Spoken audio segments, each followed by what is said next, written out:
I'm back.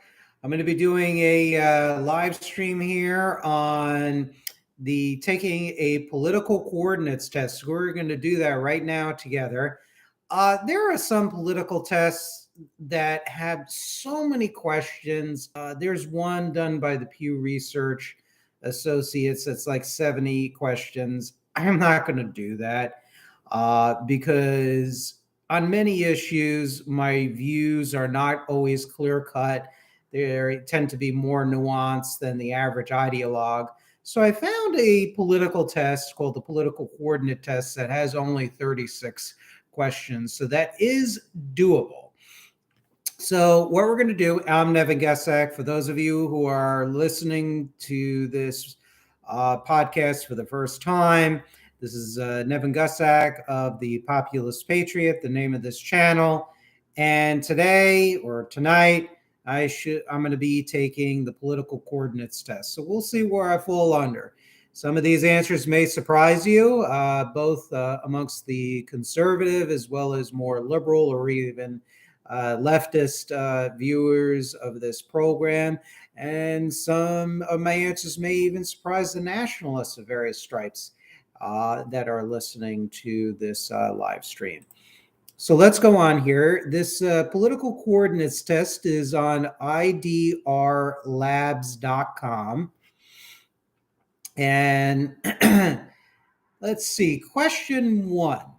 Taxpayer money should not be spent on arts or sports.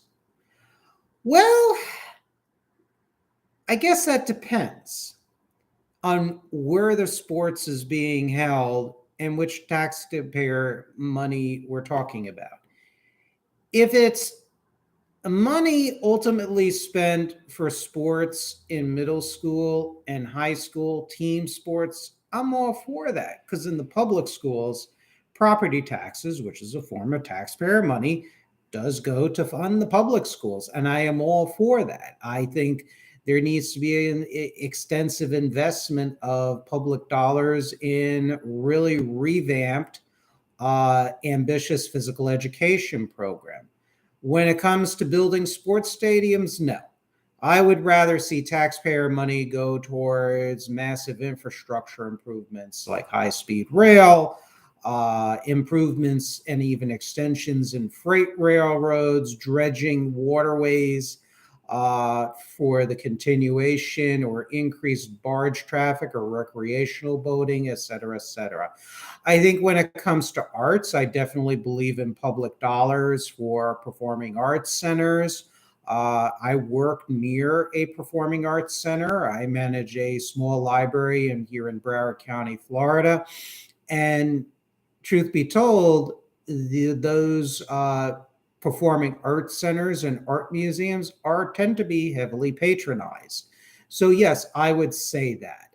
I would say with the arts, I would fund theaters and museums and performing arts centers to a degree, supplemented also by private dollars as well. It's not an issue that keeps me up at night. It's not like one of these existential issues that drive me crazy where it's like, oh my God, I'm so upset that public dollars is going to a sports stadium or especially an art museum or, a performing arts center or theater. That doesn't keep me up at night. What keeps me up at night is how tax dollars are spent in other ways, which we can discuss at a later time, perhaps. So I'm going to keep myself, you can choose agree or disagree, various shades of this. So I am just going to stay right in the middle on that because I see the merits in both sides of the argument. Speculation on the stock exchange is less desirable than any other kinds of economic activity. Absolutely agree. 110%. 110%. Surveillance and counterterrorism programs have gone too far. Well, I am for a robust surveillance and counterterrorism program against actual suspects, not people that just merely disagree with the government. There are issues with the Patriot Act. I definitely understand that. But the fact of the matter is, we do need a strong national security state. And if you're really nervous about the NSA looking after you, chances are you're probably guilty. Because if you're not involved in any subversive or a terrorist organization or plans, chances are really NSA surveillance or FBI surveillance is not going to touch you. So, but I am going to keep myself in the middle on that because I see both sides of the concerns on that particular issue. Overall, security leaks like those perpetuated by Edward Snowden and WikiLeaks do more harm than good. I would have to say agree. Because primarily WikiLeaks has brought out a lot of excellent documentation that documents the corruption and the nefarious activities of different governments, including ones that are enemies of the United States, I might add. WikiLeaks does not just make the United States look bad, it also makes other governments look bad too, as well. With that stated, Edward Snowden, I have no problem with people speaking out against abuses by the federal authorities within reason. But once Edward Snowden went to Hong Kong, which is controlled by Communist China, supposedly met with Chinese Ministry of State Security officials, and then settled in Putin's Russia and cooperated with the FSB, then it's all bets are off. Then he is the new Philip Agee, essentially. Philip Agee, for those of you who don't know, was a CIA defector. He worked with the Cubans and the Soviets and the Nicaraguans and the Grenadians during the height of the Cold War. He actually volunteered his services to work with the Iranians soon after the revolution, the Islamic Revolution of February 1979. And he really damaged this country's reputation through propaganda, disinformation, and sharing intelligence he learned from the CIA with the KGB and their allies. So no, Edward Snowden, he's done a lot more harm than good. Edward Snowden, in my opinion, is a traitor to the United States. Notwithstanding whatever legitimate concerns he has, he worked with two, especially one, Russia, which is a geopolitical enemy. Sorry, I agree. Edward Snowden did more harm than good. The market is generally better at allocating resources than the government. Now, this is one of these issues where, let me take a drink of water here. I'm just checking going back and forth between the tests and the live stream on YouTube to see if anybody is writing anything. The market is generally better at allocating resources than the government. That's one of those questions or points that is very nuanced.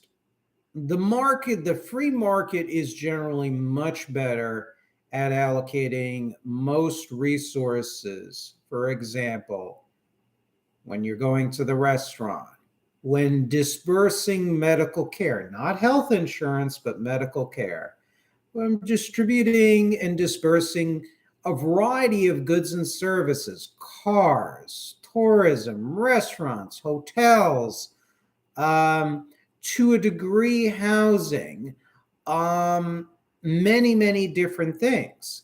But there are areas where the market is imperfect and needs regulation. There needs to be laws against exploitative economic activities, where the free market goes too far, where greed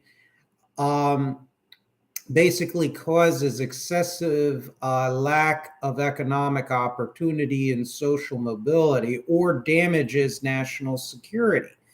So there are areas where the market is not so good. Health insurance is notably a case. How many of you, show of hands, love their private health insurance companies if you're in the United States? I mean, to tell you the truth, I haven't found anyone that says, wow, United Healthcare is such a great health insurance company. And it cares for my interests and will ensure that I get the best possible health care. Where American capitalism has gone wrong was with the advent, popularized by individuals like Milton Friedman and Theodore Levitt, and I forget his first name, is it Michael Jensen? Jensen is the last name, where that shareholder value trumps everything else, that the only fiduciary responsibility of a publicly owned and traded corporation is shareholders. And that really is one of the things, one of the factors that's resulted in the antisocial, anti-nationalist nature of American capitalism. Really started under Ronald Reagan, where everything was all about the shareholders, which means the majority shareholders, the activist shareholders, to the detriment of everything else, the nation, the community, the workers, and the consumers. And many of your health insurance companies are a publicly traded company. And the only thing the executives care about is amassing gargantuan profits. And look, there's nothing wrong with a company making a profit. That's how they survive. Duh. But when all you're concerned about is A, fattening your own wallet, and B, the shareholders, specifically the majority shareholders, the super wealthy shareholders, to the detriment of everyone else, the consumers, the nation, your employees, etc., that's when you have a problem. And the only thing the health insurance companies care about is shareholder value. They don't care about giving you the best possible care to heal whatever condition you have.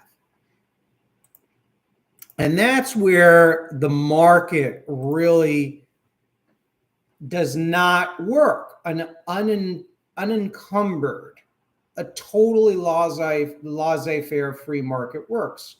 Foreign trade is another one. Foreign investment is another one. That's another thing that needs to be regulated in the name of national security and economic and political sovereignty. So no, markets tend to be generally better at allocating resources, but there needs to be very strictly enforced guardrails to prevent abuses. And ever since President Carter and then Ronald Reagan and Bill Clinton and George W. Bush and Donald Trump started their, embarked on their programs of deregulation and trade liberalization. Donald Trump wasn't as bad, obviously, in trade liberalization. He was somewhat of a tepid protectionist. All these ultra free market ideas do not work. They are dangerous for preserving our shared but earned prosperity as well as our national security. And we have history to prove that, really, in this day and age. So the market is generally better at allocating resources than the government. I put it in the middle between disagree and agree, because it's one of those things that requires a very nuanced approach. Rehabilitating criminals is more important than punishing them. That's another nuanced issue.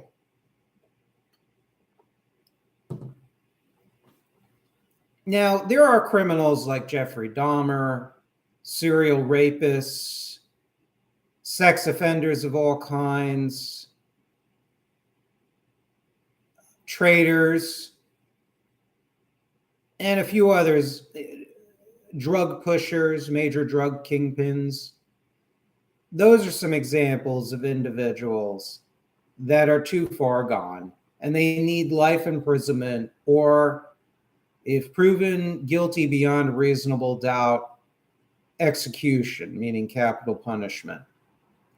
But there are other criminals that embark on behaviors because of decreased or lost opportunities, broken families, they have psychological disorders, a whole slew of differing reasons where rehabilitation can work.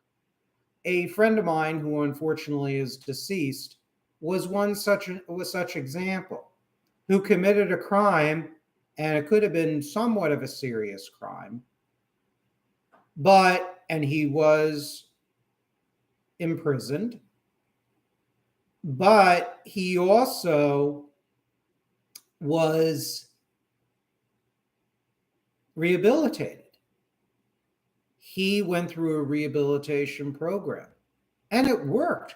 He did become afterwards a much more stable and really on the road to independence. He was a very young guy, too. And I think if we have programs of rehabilitation where you can really get to the root of the problems of the individual criminal, combine that with very severe and swift punishment, you'll have the makings of a good criminal justice system. So again, rehabilitating criminals is more important than punishing them. I got to put in the middle between disagree and agree. The government should set a cap on the wages of bankers and CEOs. That's a very interesting thing here. That's an interesting statement. I would say mildly disagree with, because on the one hand, bankers and CEOs, particularly the ones of multinational corporations and your large investment banks, and often since the repeal of Glass-Steagall, the investment banks and commercial banks are commingled together.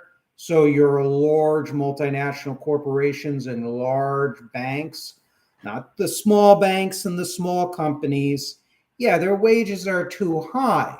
But that in itself is not a bad thing. The problem is that many of the employees are not actually paid what they're worth, notwithstanding what so-called liberal laissez-faire free market economic theory says, that it's an ironclad law that workers are paid what they're worth, and that's it, because capitalists always do the right thing and they're always, paying the workers what they're worth. No, because the reality is the business model, since the advent of Ronald Reagan and neoliberalism, meaning market fundamentalism, the greed is good ideology, is that workers are paid as little as possible and given as little as possible in benefits as a general trend. But yet one person is expected to do the jobs of 3 or 4 people. That's the model. And that's where we need a better answer to this out of control, insane inequality, is harmonizing and really getting more of an equilibrium between management and the capitalists versus labor. And once you reach a better equilibrium between the two class forces, the two opposing classes in the American society, the capitalists and the employees, then you're going to have much less pronounced economic inequality. And you're not going to have a reason to cap the wages of bankers and CEOs. Because the most obnoxious part is the complete and total lack of balance and the wide class chasm between the working poor, the working class, and the middle class, and the super wealthy on top. And what you do is you narrow that, not by capping the salaries and compensation packages of bankers and CEOs. What you do is get rid of right to work, modernize labor law, and really make FDR's Second Bill of Economic Rights a permanent part of the Constitution, of which that includes the right of collective bargaining. So what I'm going to have to do is, as much as I think the compensation packages of your big bankers and CEOs is absolutely obnoxious, disgusting, and just horrible, I don't think setting the cap is going to solve the problem. So I'm going to have to put mildly disagree.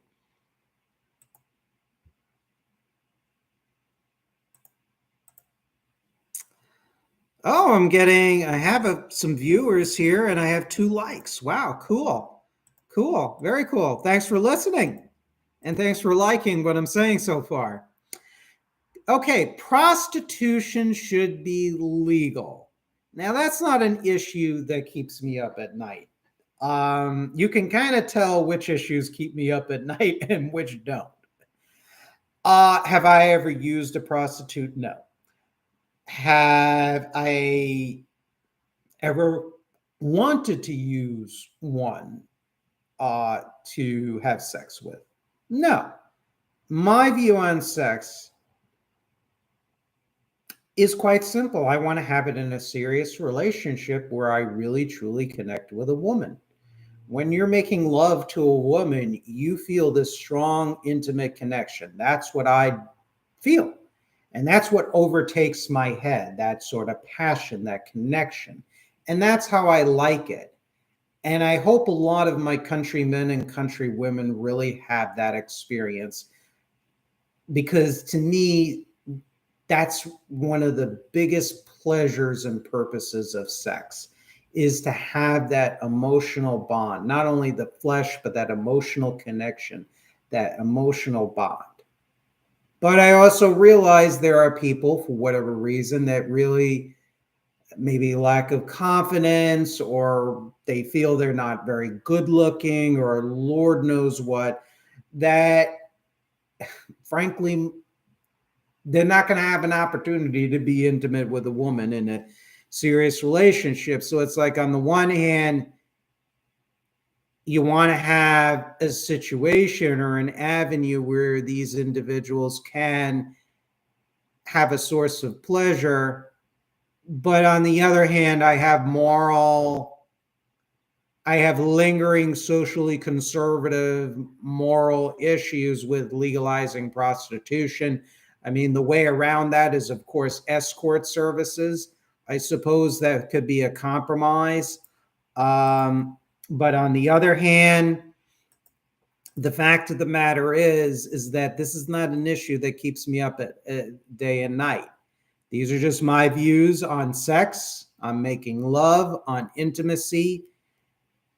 It's something I enjoy immensely. And perhaps I'm going into a little too much of my own personal life, but what the heck? Because political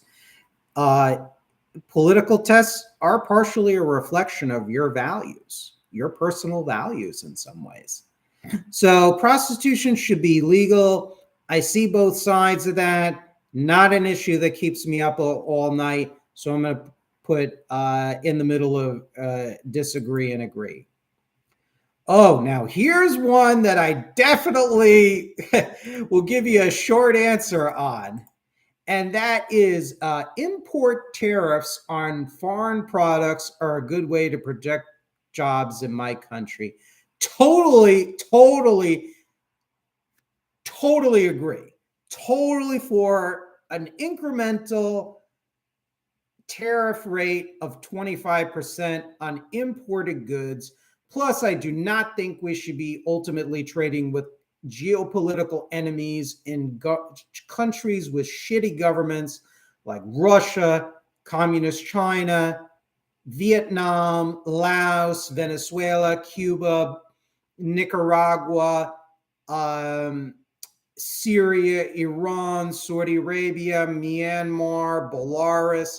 I mean, all these governments that are shitty, highly authoritarian, that are totally at variance of our values, and especially totally our geopolitical enemies, should not be trading with them. We should incrementally wean ourselves off of them, off of imports and exports to these particular countries.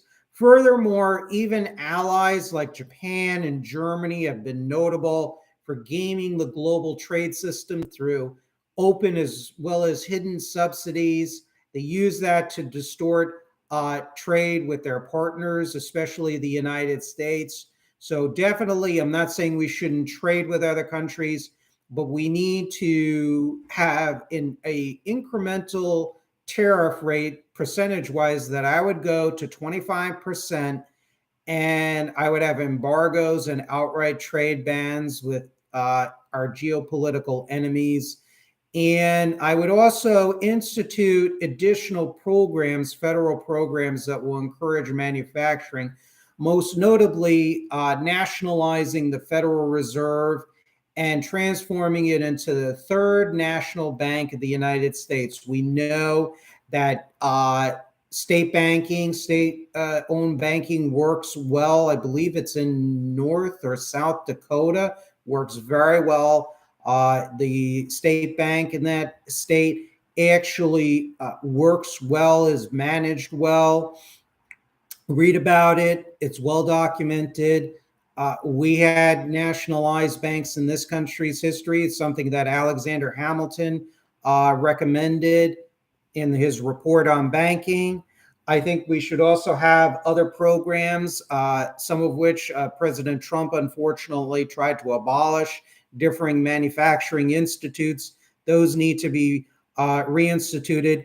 And we need to go to a position of partial autarky. And tariffs is one way, but not the only way, but it's one major way where we can get to really reindustrialize the United States. So I said, hell yeah, fuck yeah, I agree with import tariffs are a good way to protect jobs. Absolutely. You can tell my passion for the issues. Tomas Viana, I'm the second viewer. I'm liking it too. Great, great. Thank you. Thank you. Be sure to subscribe to this channel, and hopefully you'll get to like even more of the content. That's awesome. Let me take another drink of my water. It almost never ends well when the government gets involved in business. Yeah, that's another gray area question. If we were to nationalize all the restaurants in the United States, yeah, that's not going to go well here because you're not going to have the incentive to compete and be better than the next restaurant. Competition is a terrific thing. But blind ideological Tea Party, Reagan, Clinton deregulation sucks. You see that happening with the housing market. You see that especially when it happened in high finance and big finance. What happened with the removal of Glass-Steagall? You have the commingling of the assets of commercial and investment banking. And if you know anything about investment banking, they're so hungry for money and they're so short-sighted, and that their greed will blind them. And then at the end of the day, it will crash the economy because of their short-term thinking. Or the issue of trade, foreign trade, trading with our enemies. Look how a relatively semi-laissez-faire policy on trade with technology transfers to the People's Republic of China and Putin's Russia. Look how that's turned out. You know, Skolkovo and Rusnano, you know, basically the Silicon Valleys of the Russian Federation. Well, that was Obama and Hillary Clinton, Secretary of State Hillary Clinton and President Obama, that really provided the impetus for that. You know, no export controls on that. And that has modernized the Russian industrial base and the high-tech base. And by virtue of that, as the the DIA and the FBI warned, it boosted Russian military capability. So yes, the government has to get involved in business. And that includes foreign trade, that includes immigration, especially to ensure that our immigrant arrivals are not paid lower wages lower than Americans, infrastructure, regulation, particularly of investment banking and banking in general, but especially investment and speculative banking, et cetera, et cetera, et cetera. You know, things like the environment, worker safety. The fact of the matter is business is programmed to make as much profit as possible. And I think that's a normal and good thing. But there are also consequences of that behavior, of amassing unlimited profits. That can harm the national security. It could harm our shared but earned prosperity. It can harm the environment, worker safety, etc. And if you don't believe me, I mean, that's just something just to Google, read the news. I mean, for goodness sakes. This is where libertarianism and conservatism and extreme forms of socialism doesn't work. Tomas, I'm trying to understand something. How's that possible? No one foresaw that these sanctions were the removal of Western everything to open space to China and Russia. Everything that these sanctions were the removal of Western everything to open space to China, Russia. Not sure exactly what you're saying, Tomas. Please forgive me. I just don't think we should be trading with Russia and China to begin with whatsoever. That's the bottom line. Number one, you're enhancing their military potential. Two, you're enhancing their economy, and their economies tend to be interlinked with their intelligence and military apparatus. See, when you start to get greedy American corporations addicted to trade with countries like Russia and China, you're going to create an economic constituency in the United States that will push for further trade with Russia and China. They legitimize these powerful capitalists. They legitimize everything about Russia and China, and they serve as their unofficial mouthpieces in Washington, D.C. That's the result of trading with these countries. It compromises your sovereignty and your national security. No, I do not think Russia and China should be in SWIFT ultimately. How to undo that is going to be very difficult. I think before we start kicking Russia and China out of SWIFT and really doing drastic embargoes, I think what we have to do is really, and it's going to take some time, and it's going to take tremendous federal spending and a change in the paradigm, changing really of our corporate culture. We have to become self-sufficient. We have to further beef up our civil defense. We have to beef up our defense forces, and we have to basically reindustrialize our economy and achieve partial autarky in raw materials, goods, and services. So ultimately, yes, I would like to see governments of Russia and China kicked out of SWIFT. And I would like to see, let's start with targeted sanctions that are targeted against their military and their key economic sectors. And we have to incrementally wean ourselves off of Russia and China. And that's the bottom line. How we achieve it, it's going to be a difficult and delicate process, but it must be done. And yes, they're starting to close down the McDonald's and other companies. Dozens of American multinationals are withdrawing from the Russian market. I think that's a good thing. Although, one word of caution, I think some of these Western multinationals, American multinationals, will continue to trade with the Russians through intermediaries overseas, like typically, I don't know, Hong Kong, UAE. Those are typical cities where a lot of these types of operations occurs, in the UAE, in Dubai, and in Hong Kong. And I'm sure there are a few others probably do banking with these companies through Switzerland too as well. All right, so let's see. So I'm going to be in the middle of disagree and agree. You see, guys, I'm not an ideologue. I'm not Larry Kudlow, and I'm not Karl Marx. Fuck them both. They both suck in their own way.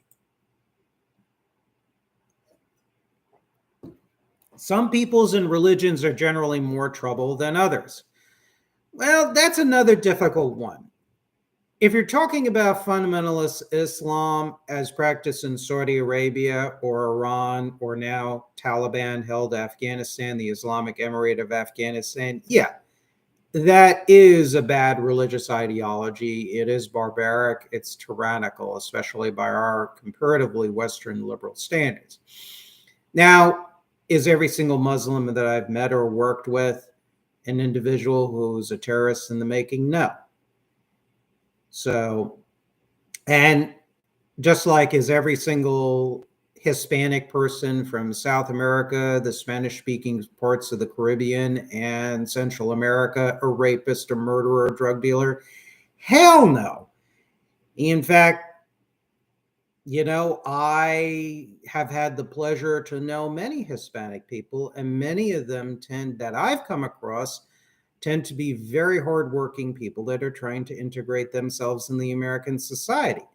But look, every people and every religion has its bad elements. There are some variants of certain religions that I like less than others.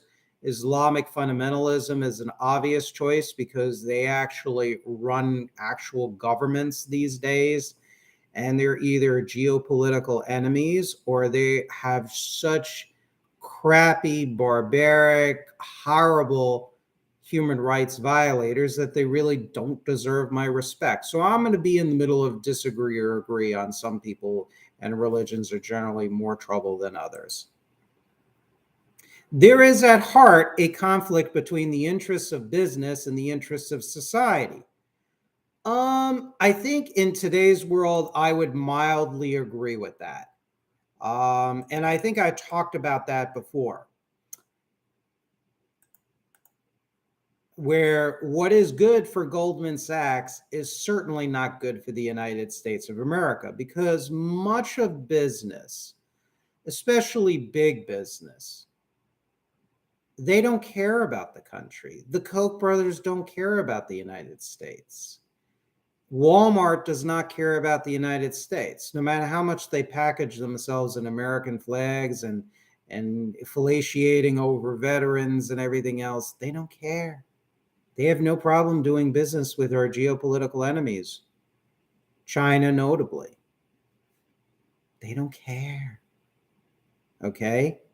Big business wants, and Wall Street wants the privatization of a lot of services in the commons. All they care about is profit. And profit does not necessarily equal the betterment of society. And national security is a big point, is a case in point here.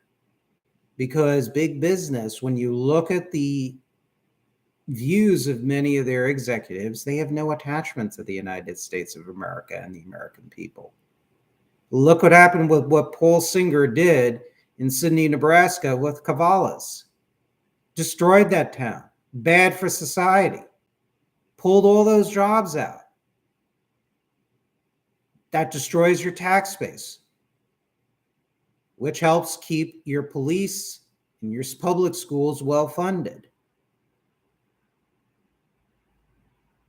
It also distributes dollars. Those jobs, ultimately, the wages and salaries of those jobs at Cavallas in Sidney, Nebraska, that Paul Singer basically stole because he wanted to make more profit, that also hurts a lot of the small businesses and medium-sized businesses in the area. It hurts churches where you and other religious institutions. If you're a Christian, you have to tithe a certain part of your weekly paycheck in tithes as commanded by the Bible. That's not good. That's not good for society. And it's one of the reasons why I can't stand libertarians and free market conservatives. I can't stand them. They lack empathy. I've been around them, and I find myself wanting to contain my anger around them, because I do care for society. I do care for the country. I do care for things like community, because that is actual conservatism. Libertarianism and Reaganism and Larry Kudlow and Stephen Moore, these are not conservatives. The only thing they want to conserve is the aggregated wealth and power and privilege of private sector oligarchs. The only thing I want to conserve. So yes, there is at heart a conflict between the interests of business and the interests of society. And you need government policy, federal policy, which does a better job in balancing those competing interests of business and society. Free trade is better for third world countries than developmental aid. Well, I don't think either one is necessarily 100% good for them, because free trade for the third world countries, you think sweatshops and you think propping up dictatorships of differing stripes. That's one thing. The other component is developmental aid. And we know the issues that arise from developmental aid. Different loans and grants, because sometimes that money will do good things, but on other occasions that money will get pilfered or stolen in cultures of corruption in various third world countries. Now, there are success stories, no doubt, but I think the best bet for third world countries, and I really don't like dictating to other countries too much, because I'm an American and I'm America first, and I'm interested in American interests and the interests and the futures of my people, of our people. But with that stated, what I would recommend for the third world, I would recommend number one, an economic structure, public laws put into place which encourages non-communist unions, labor unions, and then balancing labor with capital. And then what I would do is I would also capitalize and center your development around the unique natural resources that you possess in any given country. And I would make sure, developmentally speaking, that you would have a situation where the workers in a particular third world country are paid actually what they are worth so they can survive and have a better life. Where I would give developmental assistance to are for things like hospitals, roads and highways and other forms of infrastructure, railroads, etc., to encourage the development of modernize these countries and to bring valuable services to various third world peoples. But I don't believe we should just import products from the third world that we as Americans can produce within our own borders. If they want to export textiles to the American market, well, I guess they would have to pay a pretty steep tariff. But on and all, they need to satisfy their home markets, and we can also export goods and services to their countries, and they can export whatever raw materials, or if they produce a unique product, certainly we can import it into this country. But we need to really get over this cult of cheap labor and cheap goods. It's very dangerous for this country for many different reasons. So free trade is better for third world countries than developmental aid. I really can't answer that question because I think both of those things present unique challenges, and they also have their good points as well. So I'm going to keep myself in the middle of disagree and agree. If an immigrant wants to fly the flag of his home country on my country's soil, that's okay with me. Now, why is that a question? I mean, come on. Really? Okay. I'm in South Florida. I see Cuban Americans flying the flag of their country, even from the car. Does that offend me? No. They're freedom-loving people.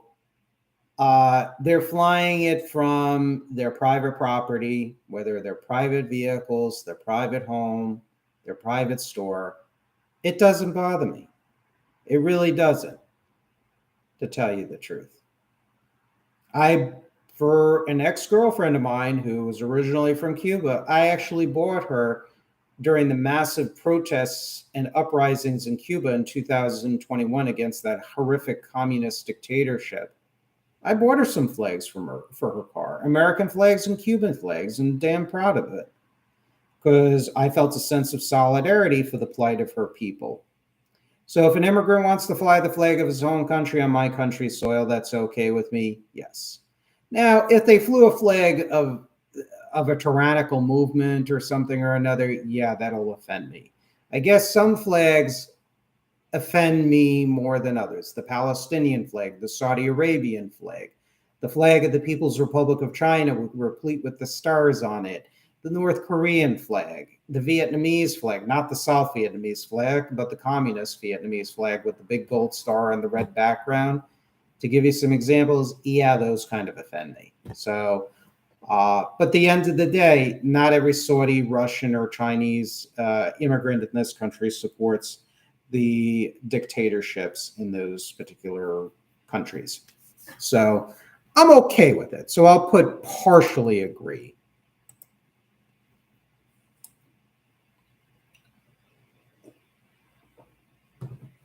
It is legitimate for nations to privilege their own religion over others. That can be a bad thing, notably in Iran, Saudi Arabia, Taliban, Afghanistan. That can develop into a complete theocratic dictatorship. So, in that sense, that's not a good thing. But I also don't like it when Christians and Jews and religions such as that are spat upon or disrespected. Um, I think I don't think any religion should be overly privileged of another. However, if there are theocratic, religious, political movements that seek the overthrow of the current system actively, they should not have any privileges whatsoever. They should be infiltrated and, if need be, suppressed. But no, I think there should be pretty much full religious freedom in this country, the freedom of conscience. I have no issue with that. But no one religion should be privileged over another, particularly in this country. So I will I'll say disagree with that. The government should redistribute wealth from the rich to the poor. That's a very simplistic statement. Let's take a minute because I got to get another cup of water. So I will be right back. Got to fill my cup up with water.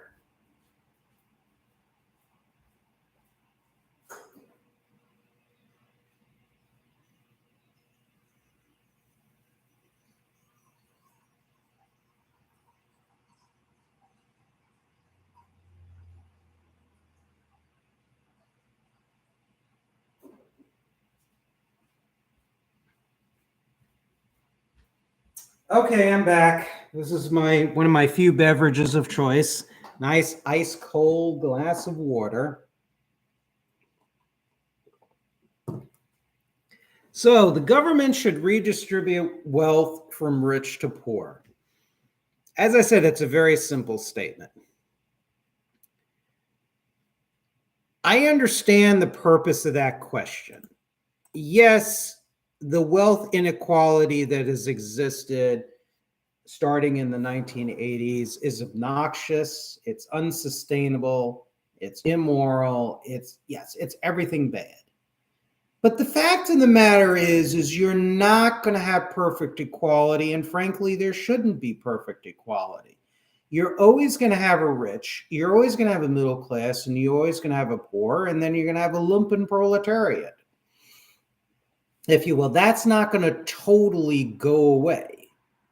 However, do I think our tax structure needs to be overhauled and brought back to the pre-Ronald Reagan era? Yes. We need the super wealthy elements. They have pushed for policies that have really brought this country to ruin. And they need to start to pay up. These are the same individuals that push for trade with our geopolitical enemies like Russia and China and Cuba and Venezuela and Iran and all these other horrible governments, sometimes with great success. They have hidden money overseas through a variety of tax mechanisms. They have deprived the Treasury. What was it? Don Bartlett and Steele wrote a book on something called The American Dream. Betrayal of the American Dream, I think it was titled. And they really have a discussion of how much the super wealthy tax dodgers avoided and stolen from the Treasury. There was a lot that was deprived from the Treasury because of the tax code and because of stashing money overseas to avoid paying taxes, which is all perfectly legal. We need to give our people, so there is a revenue issue. There is a revenue issue, and this is why starting under Ronald Reagan, because of the let's not tax, this anti-tax fervor, instead of, keeping the taxes the same at the pre-Reagan levels, we had to start borrowing money and finance our debt from trade rivals like Japan and questionable dictatorships like Saudi Arabia. And then later we had Putin's Russia, even Chavez's Venezuela, and communist China to finance our debt in varying periods, years and years after the presidency of Ronald Reagan. It was under this tax regime where we became, in 1985, the United States became, for the first time, a debtor nation and not a creditor nation. Thank you, Ronald Reagan, Mr. Patriotic President. Thank you, Ronald Reagan. Fuck you. Sorry, you're not on this channel. You're not going to get an ideologue when it comes to economics. You're not going to get total laissez-faire capitalism. You're not going to get let's nationalize everything, socialism or fascism. So the bottom line is that you're always going to have a rich and a poor. There is a revenue problem. The super wealthy needs to pay up because they've been avoiding taxes like the plague. In many instances, you look at Jeff Bezos, you look at many of them. I mean, even Warren Buffett has even said, and he's not exactly the most enlightened of the financiers, but he even complained that, look, my secretary pays more taxes than me. I'm sorry, that's a problem. Secondly, the best way to modify inequality really comes down to a variety of different measures. And that includes getting rid of right to work, making collective bargaining a constitutional right, along with restoring most elements, or not restoring, but actually making FDR's Second Bill of Rights a permanent part of the U.S. Constitution. Struggles against private monopolization of the economy, which destroys capitalism, and things of that nature. If you were to implement the Second Bill of Rights in the U.S. Constitution, even aspects of them, especially the right to collectively bargain and organize labor unions, then you're going to decrease the inequality. You're never going to get rid of inequality. So if you just have this attitude, well, I hate the rich and we should tax them out of existence, no way. This program is not a socialist program, what we're dealing with here. This populist patriot, we are not socialists. We don't hate the rich because they have more shit than your neighbor. No, we don't. What we want to do is de-Reaganize the economy. We want to wipe out Reaganomics and Clintonomics and all the market fundamentalist Tea Party crap economics. And we want to restore something called stakeholder capitalism, which is economic nationalism, some social democratic policies, and heavy helping of free market capitalism. And that's the way to ameliorate the gap between the rich and the poor, not just like saying we hate the wealthy and therefore they should just give up more of their money. So So the government should redistribute wealth from the rich and the poor. I'm going to keep in the middle between disagree and agree. Immigration to my country should be minimized and strictly controlled. Again, nuanced issue. I am not for open borders. I am not like the far leftists and the Democratic Socialists of America, which basically has said, even on their placards and demonstrations, abolish borders, abolish ICE, and abolish profits. No way. And I'm not like Ludwig von Mises or the Cato Institute or majority of libertarians or free market conservatives like former Wall Street Journal editor Robert Bartley, who said there should be a constitutional amendment that says there shall be or there should be open borders. No, I disagree with the open borders folks on the far left as well as on the libertarian corporate right. What I am for controlled immigration. I think our country, when we get different waves of immigrants, we need time to naturalize them into the fabric of the American national community. They need to become a part of our nation. Look, I am open to all cultures. Anybody who's watching this program who knows my personal life knows that I embrace other cultures. The food, exhibits, I don't want to get too personal, even my dating life, you know that. But also, they will agree with me because I've dated women from other countries, originally from other countries who have settled here, and none of them are for open borders or a free immigration process. None of them at all. They're not anti-immigration, but they're not like, hey, let's just everybody walk on in because it's cheap labor or this or that or everything else. No way. So I think immigration, I am for immigration, but it needs to be controlled. We need to have federal programs to help these people naturalize into the American community, and that includes mandatory language classes at no charge to the immigrant or their family. There needs to be courses on history and politics so they understand how our system and hopefully understand how our system works. And we also, as a federal government program, there needs to be special job placement and housing assistance counselors that it can help place them either with families or if they can't find housing and they can't find a job, to help them get a living wage job and start them out in a decent apartment so they can positively contribute to the fabric of the American community. I think there are people with communicable diseases, criminal backgrounds, subversives, terrorist potential backgrounds. They need to be kept out of the United States. So there needs to be strict national security and health measures put in place to prevent those immigrants coming into this country who have questionable or even dangerous backgrounds.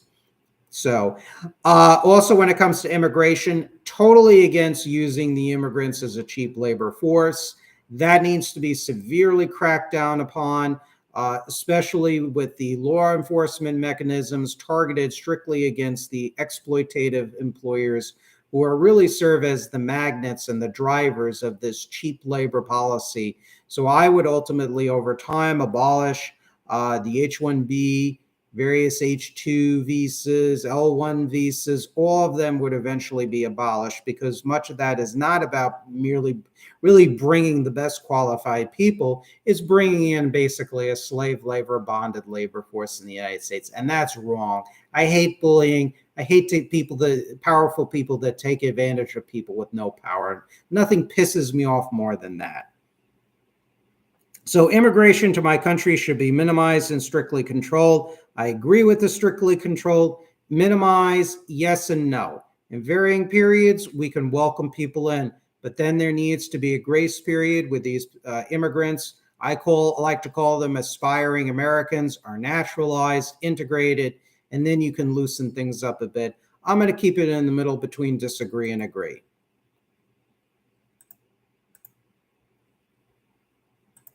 Oh, we got 3 likes and we got 2 people watching. Good. I hope more people watch my programs, my live streams, and I hope you tell your friends, family, neighbors, colleagues about this program because you're going to get opinions that are not on the network news and not necessarily on other YouTube channels and podcasts. Overall, the minimum wage does more harm than good. I would say disagree. That's pretty much self explanatory. If companies could get away paying 2 cents to somebody, they will. I'm going to try and quicken this up a little bit on question 19 out of 36. A country should never go to war without the support of the international community. I would keep myself in between disagree and agree. I generally don't like going to war with other countries at the drop of a hat. The only time I would go to war against another country is if, let's say, Russia or China, in Russia and China would invade the United States in a Red Dawn scenario. I mean, to me, I wouldn't care what the international community says or not. A country has to fight for its very survival. I think there are certain key allies where the United States should get involved if there is a global war. Let's say if the Russians, let's say they conquer all of Eastern Europe or neutralize Eastern Europe or parts of Eastern Europe, and let's say they use Poland or the Czech Republic or Hungary or a combination of nations as a jumping off point to attack, let's say, the Federal Republic of Germany. If there's an attack on, let's say, Germany, Italy, Britain, a land and air attack by Russian and Belarusian forces, for example, yes, I would seriously consider using naval forces and air power and committing them to protect the NATO alliance, the actual original members of the NATO alliance. If communist China moves on Taiwan, I would seriously consider sending naval and air power against China. The same with a North Korean move against South Korea, same thing. So I would not care if the international community supported me or not. If the international community supported the United States, then yes. When it comes to offensive wars, that is not something I like to engage in. So again, I will put myself in the middle between disagree and agree. A country should never go to war without the support of the international community. I don't like offensive wars. I generally don't believe in them, for the most part, at least. And I also don't agree. However, if we are attacked as a country, we need to defend ourselves with almost every weapon available to us, with or without the international community. So I'll just keep myself in the middle on that. See, this is what I'm saying. Not every question is cut and dry. There's really a lot of gray in between. My country should give more foreign and developmental aid to third world countries. I would say mildly disagree. Overall, labor unions do more harm than good. Fuck no, I disagree with that. Labor unions actually do a hell of a lot more good. And actually, with the decrease in the labor union movement, it used to be 35% of the American workforce in the 1950s was unionized. And everybody loves to talk about, particularly with white Caucasians, how it was a great time for working men during that time period. And then all of a sudden, now unions are less than 10% in the private sector workforce. And everybody is wondering why, people are bitching about their jobs and they're not paid enough and this and that and everything else. Well, a large part of it is because you have the destruction of the union movement in the United States. So yes, overall, labor unions do more harm than good. No, labor unions do tremendous good. So I definitely disagree with that. Oh dear, we knew we were going to come across this one. Homosexual couples should have all the same rights as heterosexual ones, including the right to adopt. Now, okay, here. Oh, I got a comment. Cool. RT Music Production. International community suggests collectivism. I don't think it's a collectivist or individualist thing. Thanks for writing, RT. I appreciate it. Um, I think it's more a matter of sovereignty, national sovereignty versus globalism issue. Um, and national sovereignty, and internationalism, globalism, that's not a collectivistic versus individualistic thing necessarily. Um, that's more of an international relations thing. I think collectivism, when I think of collectivism, I think of a political economic structure, domestic wise. But yeah, internationalism, I guess I kind of get what you're saying because it shows a sense of togetherness of the international community. But even other countries have their own interests, even NATO countries. Let's take Germany, for example. Germany was a big trade partner, exporting high technology to China, to Russia. It's not very good for the NATO alliance. It's not good for the cause of international freedom. So even within the international community, there's always going to be these differences. During the Cold War, same thing. West Germany and Japan, I mean, gave plenty of technology and aid and trade to East Germany and the Soviet Union and Mao's China and whatnot. And, West Germany was a NATO partner. Japan was a signatory to COCOM, which dealt with export controls to the communist bloc. It didn't work out. Their businesses, which had a lot of control over their governments, helped dictate policy. And this is where business and society is not always the best thing. And sometimes business overrode the needs of national security, the NATO alliance of society. And this is where, just because it says international community, there's really no 100% unity within the international community, within coalitions. Nations are going to always have sometimes similar interests, or what I like to term a convergence of interests. But there's really no such thing as 100% ally. It really doesn't exist. So I get what you're saying. I'm not a huge fan of just saying international community and it's supposed to be this feel-good thing. No, I don't buy into that. Ultimately, our country has to protect its own interests.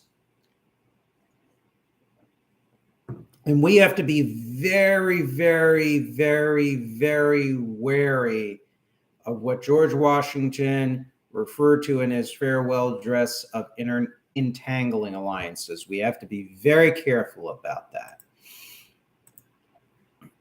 Homosexual couples should have all the same rights as heterosexual ones, including the right to adopt.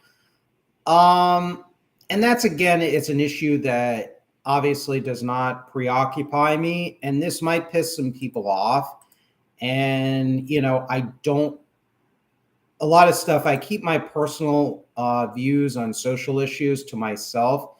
But I think if there's a choice between, let's say, that child being aborted because there were no parents that would adopt them available versus a same-sex couple or homosexual couple adopting them, I would rather the child be adopted by a same-sex couple as opposed to that child being aborted. Just so you know my views on the pecking orders of those particular issues. I think the homosexual couple, I think if we were to entertain that they would have the same rights as heterosexuals for the right to adopt, I think they have to pass all the same screenings as the heterosexual couple does. They have to be responsible. They have to have an income. They have to be self-supporting. There should be psychological tests, just like for heterosexual couples. Ideally, would I like a man and woman to adopt that child? Yes. Because I have some biases towards your traditional family makeup, if you will. I do. But should we ban homosexual couples from adopting children? No. No.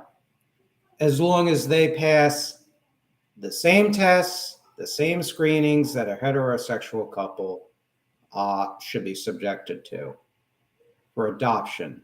Should they have the same rights in general? Well, I think homosexual citizens and heterosexual citizens should have the same rights as enshrined in the Constitution of the United States. I don't think there should be special privileges given to one group or the other. They're all American. Ideally, they're all American citizens, and they should be treated as such without any special privileges for either homosexuals or heterosexuals. So that's my point of view on that. It's not one that would make conservatives happy. You might be surprised, but I am who I am. It's not, it's not the thing that keeps me up at night. Let's just say that. And I think the culture issues are used by elites to divide us against what is really going on and what is really going wrong in this country. Because at the end of the day, Russia and China, they're not going to care about heterosexual or homosexual. The governments tend to hate homosexuals, LGBTQ citizens, and they will exterminate them no matter what.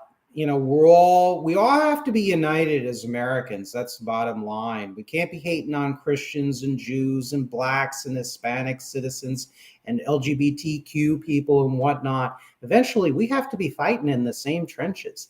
That is the essence of my radical civic nationalism. We have to fight against stateless, rootless billionaires that don't give a flying fuck about our country and our country's future. These are the people that we need to be united against. We can't be pitting powerless people against powerless people. We have to go against powerless forces. Strength in numbers. A people united will never be defeated. I hate the people that coined that slogan. That's a communist slogan, Allende in Chile and whatnot. But you know what? There's truth to that. If truly a free people united will never be defeated. A nationalist people united will never be defeated. That is my politics. That is a cornerstone of my radical civic nationalism. Oh, thank you, RT. Thanks for the compliment. I appreciate that. And thanks for sticking with me here. So homosexual couples shall have all the same rights as heterosexual ones, including the right to adopt. So I'll mildly agree with that. I don't like the wording of that question. Western civilization has benefited more from Christianity than that of the ideas of ancient Greece. I agree with both. Very simply stated, I think there are many positive aspects of Christianity. One of my favorite precepts in the New Testament is the Golden Rule. We all know, hopefully, what that is. But also ancient Greece, the wisdom of the ancients is also very important too as well. So I'm going to put myself in the middle of agree and disagree.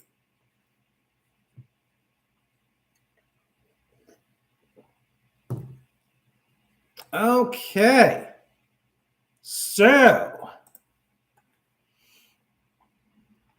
people who turn down a job should not be eligible for unemployment benefits from the government. Well, there needs to be policies implemented, trade, immigration, financial and regulatory policies that need to encourage stakeholder capitalism, where we have the proliferation of jobs that actually pay decent salaries, decent wages, and have decent benefit packages.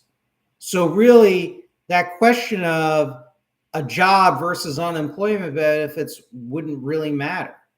So I'm going to put myself under disagree or agree, but if there's a United States where this Tea Party, Reagan, deregulation, labor-hating variant of capitalism was pretty much done away with, and we got back to the pre-Reagan stakeholder capitalism, and if I were to answer that question in that world, I would say no, they should not be eligible for unemployment benefits. However, the problem is that the many of your service sector jobs, which has been the growing employment engine in the economy, this is according to Bureau of Labor Statistics, BLS statistics, since the 1980s, including the 1980s. I mean, you got a problem. That's a problem. So I'm going to keep myself in the middle on that because I don't like the question, because the premise is wrong. Because that problem would be minimized where the available jobs will pay a decent wage, where being on unemployment wouldn't even matter. And really, in many states down here in Florida, I mean, it's not like unemployment pays you tons of money. I mean, because it's only a part of your salary. It's a decent chunk, but it's not your whole salary. A lot of the many jobs are really pay low wages compared to the rising and skyrocketing costs of living. So the bottom line is again, I'm going to keep myself in the middle, disagree and agree, because I don't like the premise of that question. Medically assisted suicide should be legal. That's really something I've never honestly thought of before. I guess it depends on the circumstance. If you have a situation where you're going to die from a form of cancer and you want to, or some other chronic disease or chronic condition where you have no chance of living, then yes, in consultation with the family, that's something you should choose. But if you want to just kill yourself because you're depressed or something, no. I think the only time that medically assisted suicide should be legal is after consultations with the family. If you have such a chronic illness or a condition where you have no chance of living and you don't want to go through the pain, then yes. So I'll put myself mildly agree. Equality is more important than economic growth. Again, I don't like that question. I think both should not work to the exclusion of others. You're never going to have 100% equality. You're never going to get rid of the rich. I'm sorry. I hate to break it to you, but that's the reality. Economic growth is also important. But you also can't have a GDP and GNP on paper and then having people working 2 or 3 jobs and their quality of life sucks, where you have the skyrocketing cost of goods and services and housing and healthcare. You can't afford it. What good is all this economic growth if you're not enjoying the fruits of your growth to the average person? So I think there needs to be a balance between equality and economic growth. One should not work to the exclusion of the other. So I'm going to keep myself in the middle. Once again, I'm going to go on next. Some countries and civilizations are natural enemies. Absolutely. Definitely agree with that. We've talked about that before. There are too many wasteful government programs. Yeah, but I think the people that constantly bitch about, oh, there's too much government and government programs are a waste. Well, there's truth to that. But when you say that, oh, it's just all for waste and everything, generally the people that complain the loudest about that on Capitol Hill and in the conservative and libertarian think tanks are the ones that generally complain the loudest when those transfer payments and those programs benefit working poor, working class, and middle class people. So, yes, personally, I am for fiscal responsibility. That's very important, especially when it comes to all levels of government spending. But on the other hand, There are a lot of government programs, infrastructure. If actually public education was uh, managed correctly, I'm not talking about by principals and public school teachers. I'm talking about our politicians, particularly in this state, Florida, which are controlled by reactionary, labor hating, anti public sector Republicans, where there's less focus on teaching to the test and the rest of it. And and having these obscenely high large class sizes and whatnot. Yes, public school would be a good investment. Public universities, public colleges, trade schools, vocational programs, flood control, like around the Lake Okeechobee down here in Florida, the different dikes, dredging of waterways and channels near ports. There's so many government programs that actually benefit the economy and have huge return of investments. You look at public libraries, there are studies that have been written about the return on investment on public libraries. They're available through a search on the World Wide Web. Public sector programs tend to be very good. But yes, there should always be cost controls and fiscal responsibility. But fiscal responsibility should not mean nickel and diming programs to the detriment of the government programs, users and recipients necessarily, and certainly should not be used to undercut fiscal responsibility. Should not be a code word used to cut the wages and benefits of the government professionals and paraprofessionals. So I would say mildly disagree on that one. Capital punishment should be an option in some cases. Fuck yeah, I agree with that. Oh yeah, capital punishment should be an option in some cases, as long as they're proven guilty beyond a reasonable doubt, because we don't want innocent people to be executed. Monarchy and aristocratic titles should be abolished. Well, in this country, we don't have aristocratic titles. We were never a monarchy. I prefer a republic form of government. So I say definitely agree with that. But only in this country, but that really doesn't apply.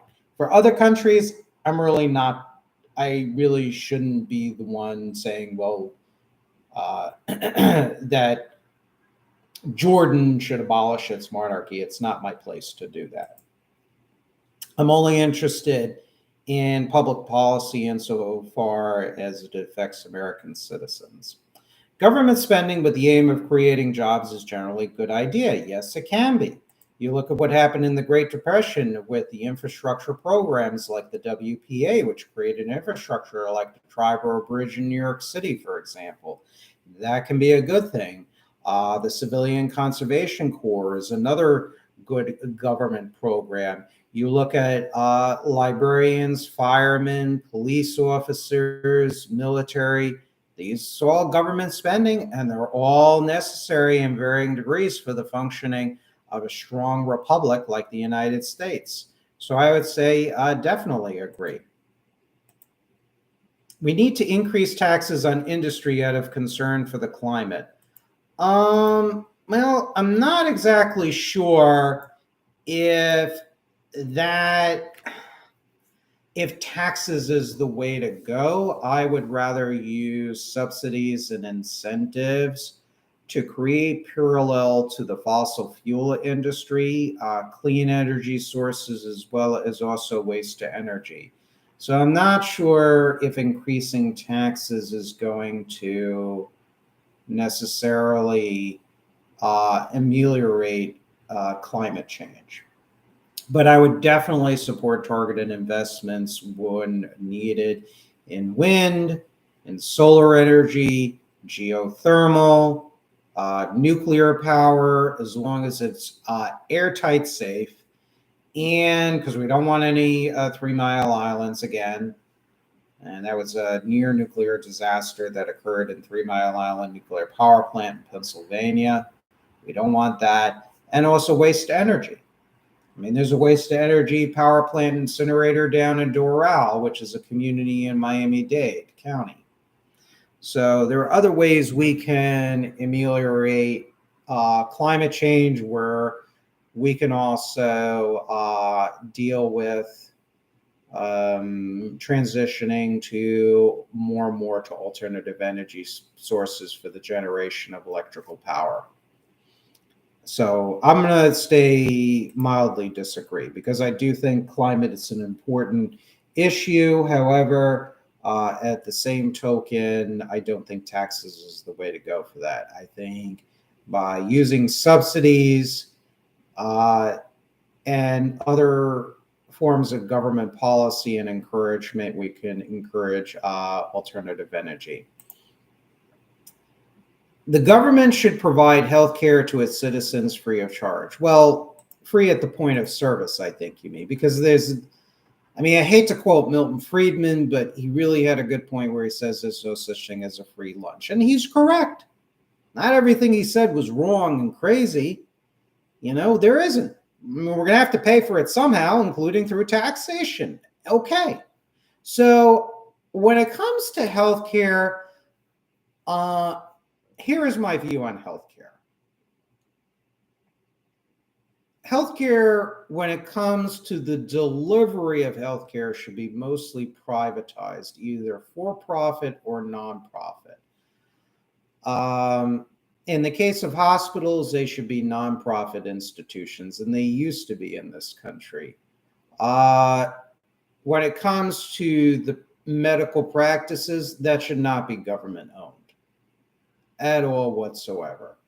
That should be privatized and should continue to remain privatized, because competition within the delivery of medicine actually does work. I have personal experience. If you have a shitty doctor, there are plenty of, if you live in a large town or a city or a major metropolitan area, you're going to be able to find another doctor that will satisfy your needs and your medical needs.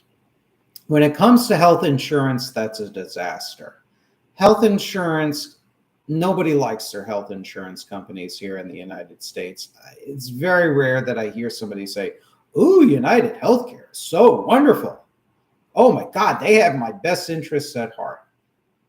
So this is where I think health insurance, for the most part, needs to be a Medicare for all system, where health insurance, private health insurers should eventually be abolished.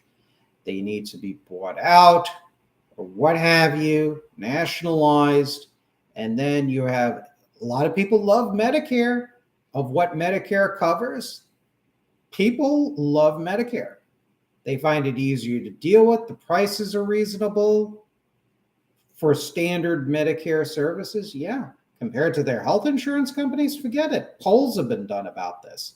People love Medicare compared to their private health insurers. It's no question, no contest. So I'm thinking Medicare needs to include mental health, dental care, and regular primary care and emergency care, needed surgeries, etc. Needed surgeries, needed prescriptions, dental care, mental care. They're a necessity for sustaining life. Now, a large part of maintaining good health care is preventative health, and also encouraging amongst the students, younger students, a culture of physical fitness and healthy eating.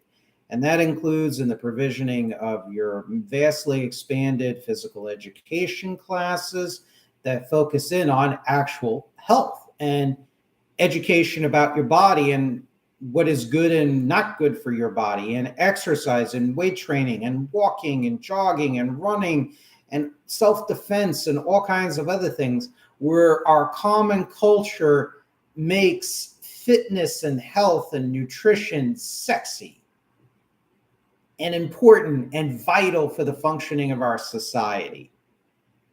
And when you start to inculcate the public using the federal government and using us as a role model and as a provider, people will really model their behavior and say, yeah, when you're shown the need to encourage healthy eating habits and healthy exercise and being active, when you're exposed to that when you're younger, chances are that's going to become a permanent part of your life. You're going to feel good. You're going to feel confident. And you're also going to prevent diseases like diabetes and heart issues later on in life if you keep up with that. We need to have situations in the workplace to encourage a proper work-life balance where people can enjoy physical fitness and have enough time in their life for physical fitness. So really, these questions of government should provide health care to its citizens free of charge, well, it's more than that. The issue is also encouraging healthy habits from a young age and reinforcing it in popular culture. And that will ultimately lower the cost and need for a national health insurance program for having to deal with diabetes and heart disease and all kinds of other things. Okay? So, yes, look, I believe in the sustaining of human life and using our resources to nurture our people. Our people are our most important natural resource in this country. So, yes, I am for universal health care. However, we need to have a major component of self-responsibility where people are encouraged to have this culture of responsibility where healthy eating and healthy exercise and habits are part of our national soul, are part of our national routine. So again, it has to be more than just, hey, here's free healthcare. We have to encourage healthy habits. And we have to do that from literally a young age to when people are much older. And I gave you some solutions on how we can achieve that. So I will say agree with that. Government should provide health care to its citizens free of charge. Yes, but a very qualified yes, because there has to be a component of self-responsibility here. A strong military is a better foreign policy tool than a strong diplomacy. I would say mostly agree with that. Marijuana should be legal. Okay. RT. Oh, you're from Canada. Oh, very cool. One of my brother-in-laws, my sister's husband is from Canada, Western Canada. Trying to find some new streams to listen to for new ideas and perspectives. Great ideas, too much common sense stuff. If only that's what they were looking for. I really appreciate that, RT. Yeah, it's hard to find really good content. I don't know how the news is up in Canada, the TV news on CBC necessarily, but down here it's absolutely dreadful. And the best place to find some good content is on YouTube and just different podcasts in general. So I'm glad you found me. I'm glad you found the Populist Patriot. If you haven't subscribed, definitely subscribe.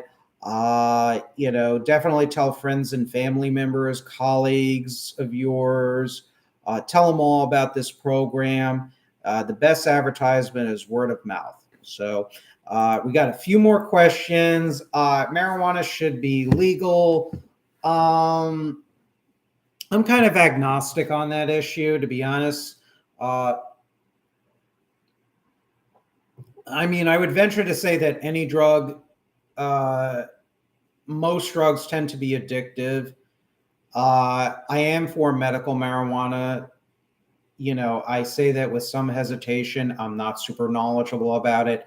I have no real issues with medical marijuana as long as that is prescribed in a highly controlled fashion by a doctor. When it comes to recreational use of marijuana, I'm a bit more skeptical about that. Feel free to educate me more on that on either end. I'm going to stay neutral on it. Okay, last question. If people want to drive without a seatbelt, that should be their decisions. No way. No way. Sometimes people need to protect themselves against stupidity. So I will say, fuck no, disagree. That is no. Nope. So let's see what I am. I am, oh dear. So I am, your political coordinates are 27.8% left, 2.8% communitarian. So does this mean I'm more right wing than left wing? I don't know. I guess I am more, So where am I on here? Let us see. So I would say I am, according to this chart, I'm really center left. That is really interesting. But I guess I wouldn't be surprised with that.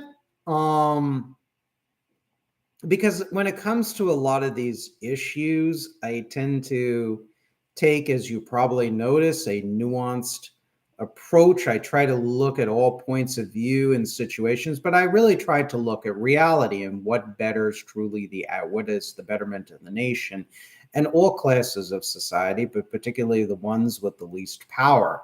And that's what really interests me. So do I mean, really and truly, radical civic nationalism, that's what I call my ideology. It's I guess, a hodgepodge of positions that can be considered very right wing or hard right, but a lot of center left populist views combined with still a very healthy respect for free enterprise. So on a lot of issues, I tend not to be an ideologue of either the corporate right or the sort of tanky Marxist left or a national socialist or whatnot. I guess the best way to explain my views, there's a quote by the famed New Deal liberal Arthur Schlesinger Jr., and I will close off on this point. Arthur Schlesinger Jr., in his book, The Vital Center, that was written back in 1949, and I'll quote this from my book, Turning the Page. When Arthur Schlesinger Jr. was describing his definition of the vital center, he said that it would, quote, require individualism which does not wall man off from community. We require a community which sustains but not suffocate the individual. And I think that's a very good way to describe the radical civic nationalism. That's my term that I coined. That describes my radical civic nationalist approach to politics, economics, and social policy. There's another quote by Franklin Roosevelt that's really good. And this was this is quoted from Franklin Delano Roosevelt Great Speeches, published by the Courier Corporation, 2012, page 62. And Franklin Roosevelt, this is another adequate, concise definition of my radical civic nationalism. He says, in our personal ambitions, we are individualists, but in our seeking for economic and political progress as a nation, we all go up or else all go down as one people. And there are issues I have with Franklin Roosevelt, some profound issues, but the quotes by Schlesinger and FDR really crystallize in very concise fashion my politics of radical civic nationalism. So I want to conclude this live stream by saying good night to everyone. God bless. Said my prayers before I started my live stream. I do pray. I do talk to God. Those of you who know. Now you know, or didn't know, now you know. Another little bit of my personal life here. Uh, God bless you all. God bless America. Make sure that you tell your friends, family members, colleagues about this program if you like it. I appreciate all the comments. I appreciate you all listening. Take care. Have a good night. Enjoy what's left of your weekend. Stay safe. And most of all, God bless you all. God bless America. Good night.